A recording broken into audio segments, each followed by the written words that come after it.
You wouldn't believe how taxpayers' money is being wasted here.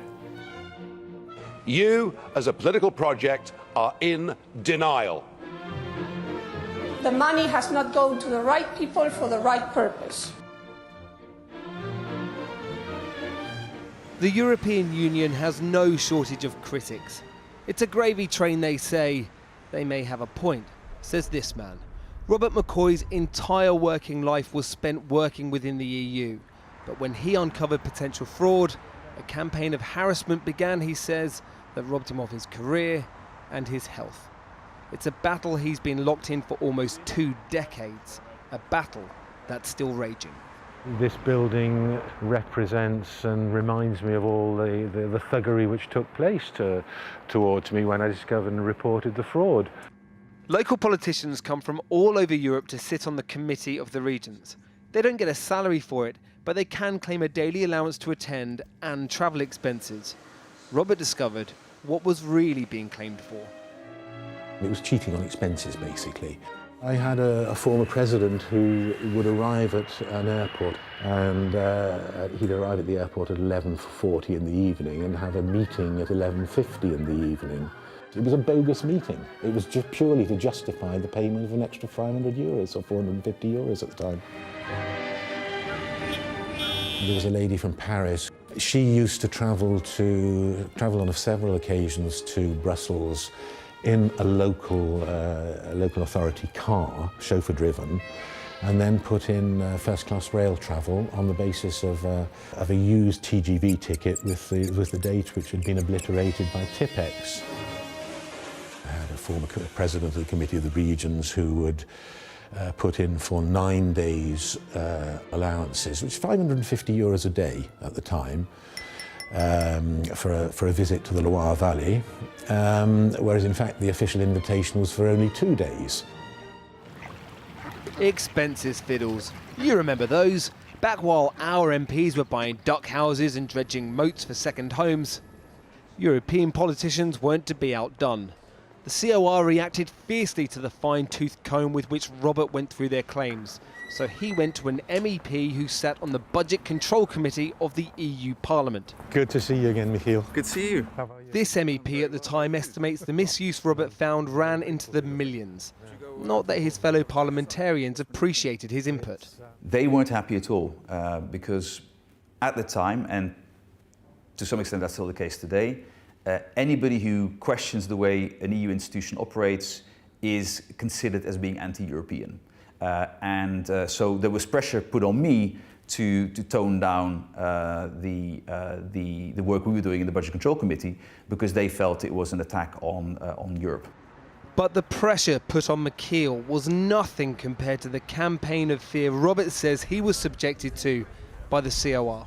It was initially threats to toe the line. I had threats against my family, my children, etc., etc. But threats against your family? Yeah. I used to get phone calls, anonymous phone calls in the middle of the night. I'd go in the morning at 6:30 to my office, and I'd know that people had been rifling through my papers. The toll of what Robert says went on in this building was severe. In 2004, he had a breakdown. I spent 12 weeks in hospital. I couldn't sleep. I was having panic attacks. I couldn't concentrate. I was totally incapable of working. I think I've been examined, I think it's by 23 specialists. The unanimous of conclusions are that I had a burnout and suffered from post-traumatic stress disorder, yeah. I think, funnily enough, only the Committee of the Regions doctor does not agree with this. And crucially, without the COR doctors accepting that his illness was caused by the harassment he says he suffered, after 15 years of fighting, nothing has been resolved. Since first blowing the whistle, Robert's case has been investigated by the European Parliament. That led to 8 separate parliamentary resolutions. There have been 3 judgments by the European Courts of Justice, all in Robert's favour. And yet, despite all of that, the EU Committee of Regions has still never accepted Robert as a whistleblower, never compensated him for his years of missed earnings, never given him an apology. There are some MEPs who want to end this ugly saga. To speak to them though, we have to head to Strasbourg. all aboard the EU Express, a special train needed because every 4 weeks for just 4 days and at a cost of £150 million a year, the whole of the European Parliament transfers from Belgium to France. Within this palatial second parliament, Robert has his backers, but they explain his major problem. What he uncovered is just a drop in a vast and troubled ocean. There is massive fraud. We're talking billions. So we have one budget control committee dealing with all of that. So then the question is what will be the priority? And I'm afraid that this is not on the top of the priority list. As unfortunate and unjust as it may be. Much has changed in this place since this entire saga began. The whistleblower legislation for one, which is now clearly defined. Yet the Committee of the Regions still does not recognise Robert as a whistleblower, something he so desperately wants. To find out if they should, we travelled to Birmingham to speak to the man who was president of the COR when Robert first went public with his concerns. But the ex-president still doesn't accept that fraud took place. Well, I have to question your use of the word fraud. The anti-fraud unit, and I will use their words, talked about systematic and flagrant incompetence and an endemic culture of unprofessionalism. Now, I can subscribe to that because of what I now know happened in a period in 2003. Do you consider Robert McCoy to be a whistleblower? Under the framework we now have, I think that in all probability the COR would have seen him as a whistleblower.